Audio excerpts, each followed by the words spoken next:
자, 드릴지그 답안 도면을 보면서 같이 한번 그 타당성을 한번 살펴보자는 거예요. 자, 일단 우리가 2D 도면을 작성하는 목적은 형상과 위치와 크기에 대한 정보를 정확하게 나타내기 위해서 2D 도면을 만드는 것인데, 그래서 이 지금 베이스에서 1번 베이스에서 우리가 보여줘야 될 것은 전부 이 홀에 대한 거죠, 그죠? 드릴 홀, 그리고 탭, M4짜리 탭, M5 탭 이런 거, 그리고 옆에도 탭이 있는데 이 탭의 크기와 위치, 그리고 어느 방향으로 나 있는가 하는 것들을 보여줘야 된다는 거예요. 그래서 일단 이걸 정면도로 잡고 여기서 단면을, 계단 단면을 쳤죠. 계단 단면을 쳐서 이 구멍을 보여주고 이 구멍과 이 구멍을 동시에 보여주기 위해서 우리가 계단 단면을 이렇게 만들었다는 거예요. 그래서 아래로 뺐고, 자, 아래로 뺀 상태에서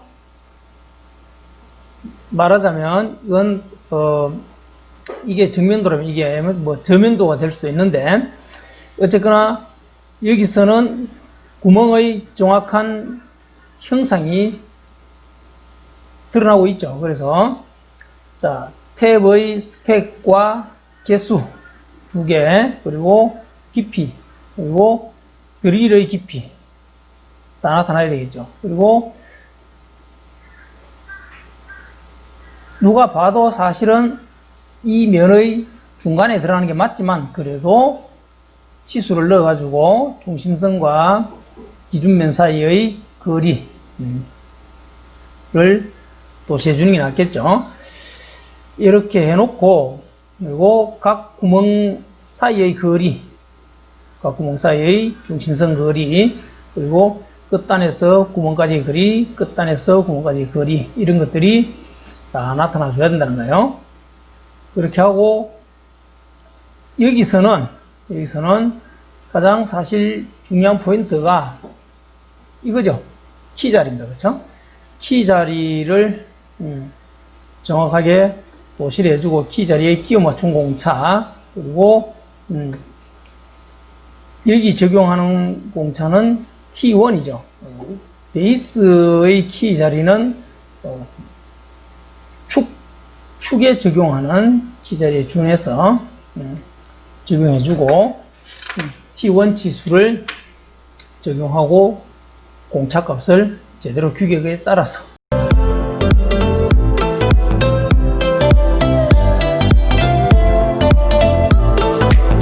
개수 규격에 따라서 이것도 마찬가지죠. 임의로 넣어서는 안 되는 거죠. 이런 게 사실은 채점 포인트입니다. 채점관이 채점할 때는 개수 규격을 적용해야 될 부분을 가장 먼저 본다는 거예요. 이거는 딱 정답이 있는 거니까, 이거를 임의로 적용한다든지, 또는 끼워 맞춘 공차를 넣지 않는다든지, 이런 식으로 해버리면은 대량 감점을 당할 수 있죠. 자, 그렇게 해놓고 사실 우리가 이걸 은선으로 이 뷰를 부른 것은 숨어있는 이 구멍의 위치, 중심선을 도시하기 위해서 불러놓은 거니까, 치수를 다 넣고 나서는 이 뷰를 편집해 주긴 하겠죠. 뷰 편집해서 뷰 스타일을 은선 제거로 해주는 게 좋습니다. 그래서 은선이 가능하면 나타나지 않게끔 해주는 게 맞다는 얘기예요. 자, 측면 역시 이 구멍과 이 구멍의 깊이를 보여주기 위해서 키 자리의 깊이를 도시해주기 위해서 이렇게 단면을 쳤고요. 자, 데이텀은 이 경우에 베이스 하단 이 부분이 가공의 기준이 되겠죠. 가공과 조립의 기준이 되는 면을 데이텀으로 정하는 거니까 이 바닥면을 데이텀으로 잡고 윗면 역시 굉장히 중요한 면이다, 그죠? 윗면은 그래서 표면 거칠기를 Y를 주는 게 타당하겠죠. Y를 준다. 왜? 위에 조립되는 게 많죠. V블록도 조립되고, 고정조, 앞 고정조, 뒷 고정조들도 조립되고, 뭐, 이렇죠. 그렇기 때문에 이 윗면은 굉장히 매끈하게 다듬질해 줄 필요가 있다. 조립 정밀도를 좌우하는 면이기 때문에 그런 겁니다. 그렇게 해서 이 면을, 베이스 하단면을 대평으로 해서 윗면은 이거는 평행도 하나 줘야 되겠죠. 잘 못 들어갔다, 그죠? 평행도 나와줘야 되고, 그리고 측면은 직각도 나와주는 게 맞고요. 그리고 이 끝단면 역시 바닥면에 대해서 직각도 나오도록 규제하는 게 맞겠죠. 그렇게 기하 공차를 줍니다. 나머지 면들은 전부 다 X의 표면 거칠기를 주면 되고, 여기서 가장 정밀도가 요구되면 윗면이니까 베이스 상단면은 Y로 주는 게 맞을 겁니다. 자, 베이스는 그런 정도로 하고요. 3번 부품. 3번 부품 역시 중요한 면은 이 면이죠. 조립되는 면. 5번의 상단면과 조립되는 면이 이 면이죠. 그래서 이 면이 데이텀이 되는 게 좋을 거고요. 그래서 이 면 역시 표면 거칠기를 Y로 주는 게 맞다는 얘기죠. 그리고 이 면, 2mm 내려간 단, 이 면도 사실은 면의 정밀도가 요구되는 부분이죠. 그래서 여기도 표면 거칠기 기호를 하나 넣어주는 게 맞겠죠. 여기도 이 면도 역시 Y로 하나 규제를 해주는 게 좋습니다. 이렇게 넣어가지고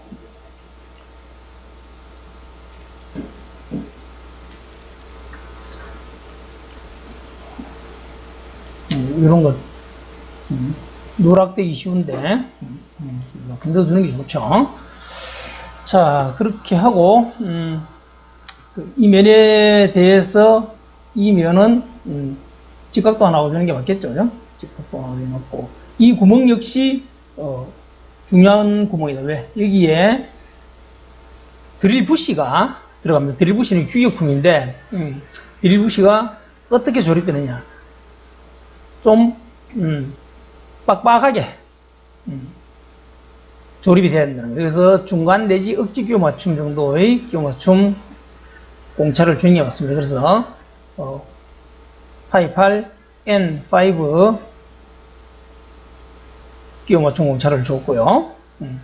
이 구멍은 이 면에 대해서 직각도가 나와주는 게 좋겠죠. 그리고 이 면 역시 여기 이 면 역시 이 면에 대해서는 당연히 직각도가 나와줘야 되겠죠. 여기도 기하공차를 하나 주는 게 나쁘지 않겠죠. 여기도 이 구멍에도 기하공차 직각공차를 주고 요 단에 대해서도 봅시다. 여기도 하나 주는 게 괜찮을 겁니다. 자, 그래서 어디에 주느냐, 이 20이라는 치수, 기하공차라는 것은 면과 선, 축에 대한 규제니까, 이쪽 면에 대한 규제니까 이쪽에다 넣어주는 게 맞다는 얘기예요. 그래서 직각도를 넣어주죠. 직각도.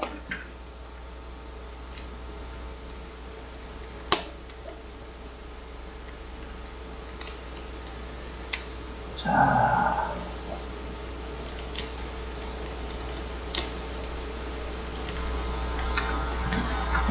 이 면에 대한 규제입니다. 이 면에 대한 규제, 직각도를 줬습니다.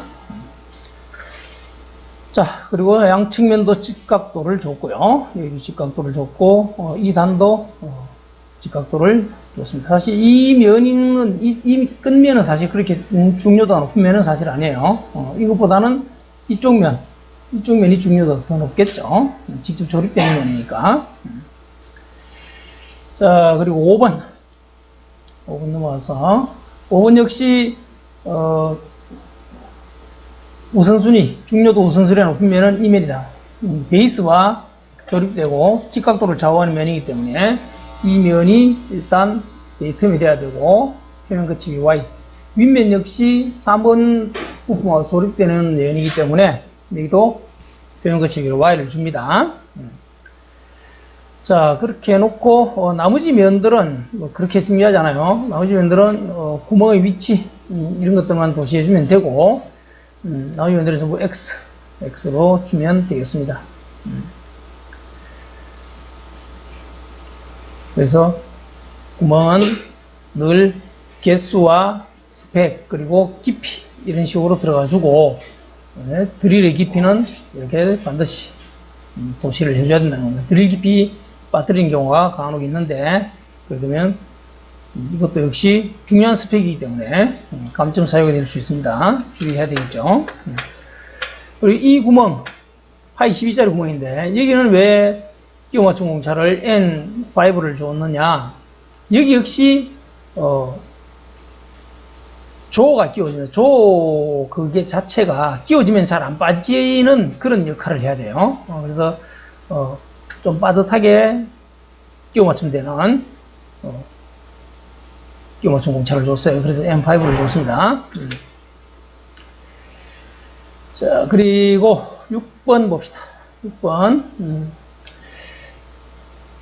6번 같은 경우는 가장 중요한 면이 사실 V, 이 홈이죠, 그죠? V 블락, V 홈인데, 여기에 대해서는 굵은 1.7선을 써서 이렇게 지선을 따가지고 표면 열 처리 지시를 따로 해주는 게 좋고요. 당연히 이 면은 정밀도 높게 가공돼야 되기 때문에 표면 거치기는 Y로 주는 게 맞겠죠.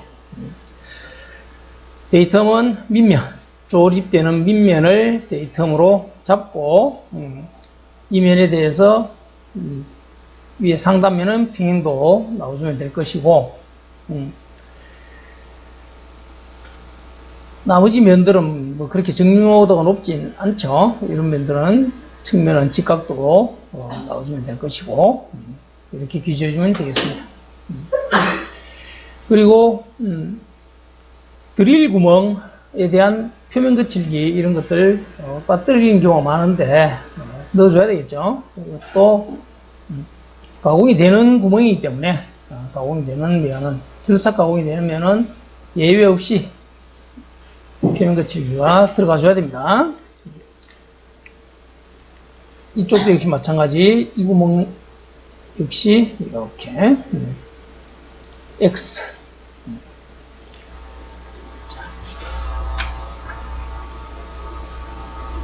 이렇게 해주면 되겠습니다.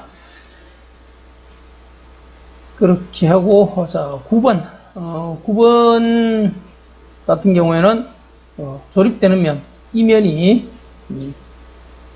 데이텀이 되는 게 맞겠죠.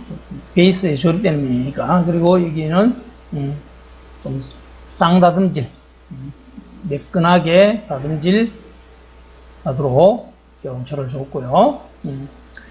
이 면 역시 가공되는 면이기 때문에 표면 거칠 기호 빠지면 안 되겠죠. 이렇게 들어가줘야 된다는 거예요. 이게 이 면에 이렇게 아래쪽으로. 그래서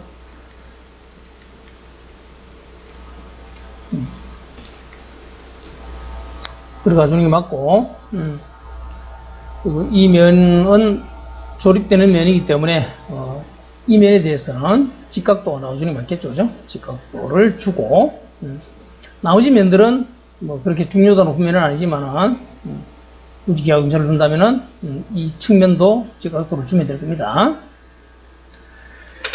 자, 그렇게 해주면 되고요. 자, 10번 봅시다. 10번 같은 경우에는 자, 조임 너트인데, 조임 볼트인데, 끝부분 형상이 특이하게 생기죠. 그런데 기능이 있단 말이에요. 이게 V 홈을, 그러니까 공작물의 표면에 나 있는 V자 홈을 얘가 고정해 주는 역할을 한단 말이에요. 그래서 이 끝부분의 각도 정도는 넣어주는 게 낫겠죠. 형상이 특이한데 형상에 대한 구체적인 스펙이 나와 있지 않으면은 이것도 조금 곤란할 수 있겠죠. 그래서 각도는 넣어주는 게 필요하겠다. 자, 그리고 널링 도시하는 방법 잘 기재되어 있죠. KSP 0901 빗줄형 널링, 이 널링은 형상이죠. 빗줄은 널링은 뭐 몇 가지 형상이 있지만 일반적으로 빗줄형하고 바른줄 널링을 씁니다. 바른줄은 스트레이트로 내주는 것이고, 뒤에 이거는 모듈 값입니다. 모듈 0.3 이런 식으로 해주면 되겠습니다. 그래서 여기는 축선을 데이텀으로 잡고 여기 이 단은 직각도 유지를 해주고요. 그리고 앞에 이 부분은 흔들림 공차 주면 되겠죠. 흔들림 공차 이 정도로 규제해주면 되겠습니다. 그리고 여기 보면은 파크라이징이란 말이 나옵니다. 파크라이징은 뭔가 하면은 도금하고 비슷한 재료라고 볼 수 있는데, 도금은 정기적인 전기분해의 원리를 이용해 가지고 크롬이나 통상 뭐 니켈 이런 것들로 주로 표면을 매끈하게 하고 또 보기 좋게 광택이 나게 하면서 녹쓰는 것도 방지하는, 또 표면 경도도 높여주는 그런 여러 가지 목적으로 하는 건데, 파크라이징은 표면 자체의 매끄러움이라든지 어떤 광택 이런 거에 주안점을 두기보다는 방첨, 녹을 쓸지 않게 하는 데 주 목적이 있습니다. 그래서 녹 쓸지 않게 표면에 국방색이나 혹은 검정색으로 흑빛 처리를 하는 걸 우리가 흔히 파크라이징이라 합니다. 그래서 이것은 주 목적은 녹을 방지하는 데 있고, 도색, 페인트를 칠하기에 애매한 부위, 이런 같은 경우 페인트를 칠하기에는 적절하지 않겠죠. 페인트를 칠해봤자 금방 벗겨질 테고, 그러니까 이런 부분에 사람 손이 자주 닿아야 되는 이런 지그 같은 경우에는 파크라이징 처리를 외장 처리로, 마무리 처리로 많이 해줍니다. 자, 이 정도로 해주면은 되겠습니다.